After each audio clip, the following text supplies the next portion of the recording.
Hi, it's Steve. Today we'd like to show you how to change the defrost timer on your refrigerator. The defrost timer is used to cycle on the defrost cycle when frost builds up on your evaporator.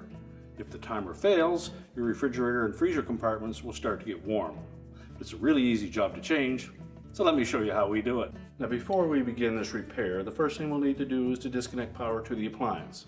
So either pull it far enough forward that you can unplug it, or locate the electrical panel, turn off the appropriate breaker, or remove the appropriate fuses. So we'll start by opening up the refrigerator door, and it's best to remove all of the items on the upper shelf or the upper two sections of the shelves.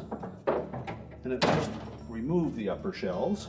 And that will give us access to two screws that secure the control housing to the ceiling of the fresh food compartment. Once we've disconnected those screws, we can lower that assembly down and disconnect the wire harnesses. So now we can take the two mounting screws out. And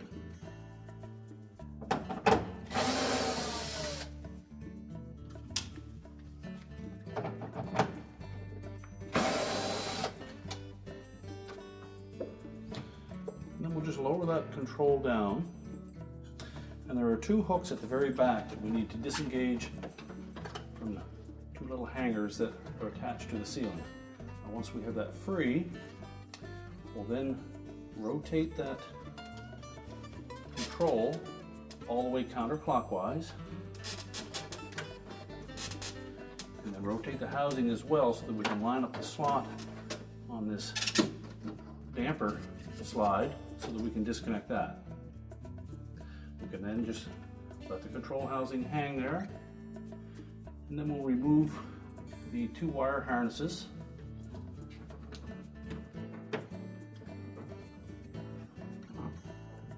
Locate the locking tabs and depress them. I'll use a flat blade screwdriver to release them.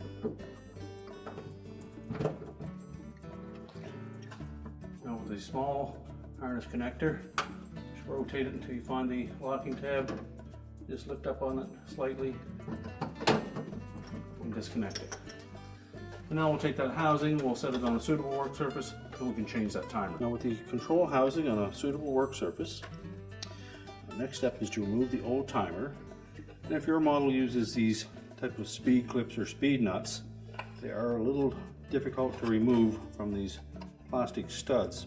So we recommend just prying up slightly on the portion of them that grips the stud itself. So take a small flat blade screwdriver and then get in close to that stud and just pry that metal tab up a bit. And rotate it so that you can access the opposite side.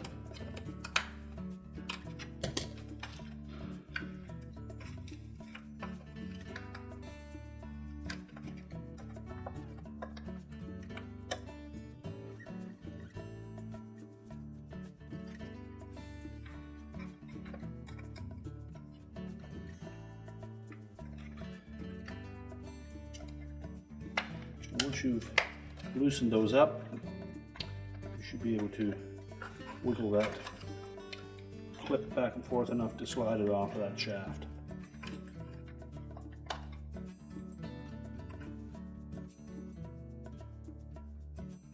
You can then take a pair of pliers and flatten them back down so that we can reuse them. Do the same for the second one. It's a little harder to access.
And if need be, just put a little bend in it like that, which will spread those open.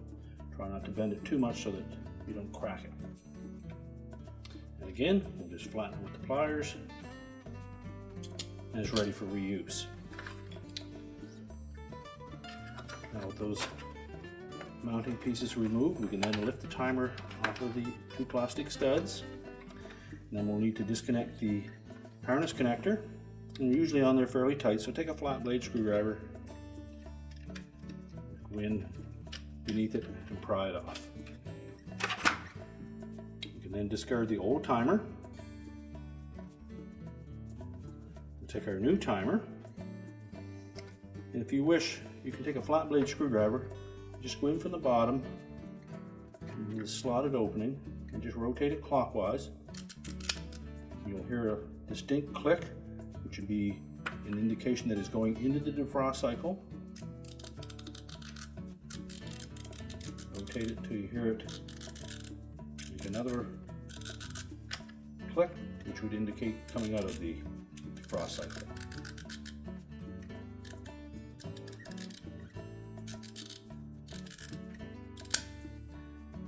That click is going into defrost, and that's coming out of the defrost. So now the timer is ready to start the compressor up. Reconnect the wire harness, make sure it fits on snugly.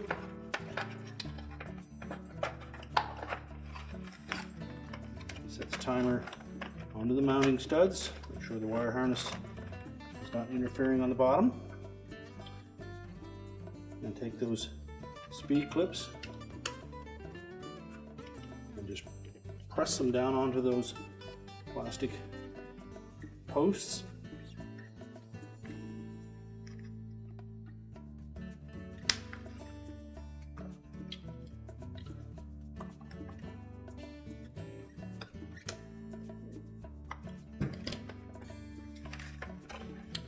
And now we're ready to put the assembly back in the refrigerator. First step in reassembly will be to reconnect the wire harnesses.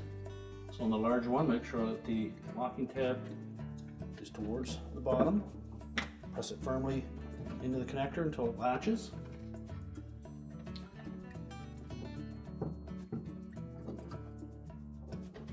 Firmly connect the small one. Now next we'll need to reattach that damper. So we'll rotate that whole housing, line up the opening with that tab on the control knob, and then just rotate it into position. Now next we're going to align the two hooks on the back side of that control housing into the tabs in the ceiling.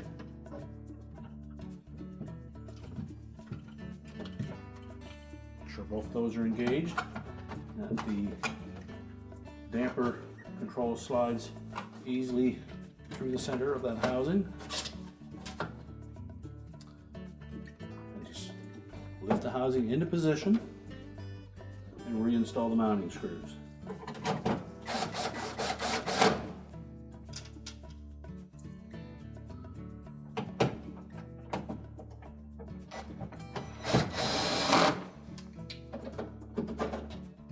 Set the controls back to their original state, and then we can put the shelves back in.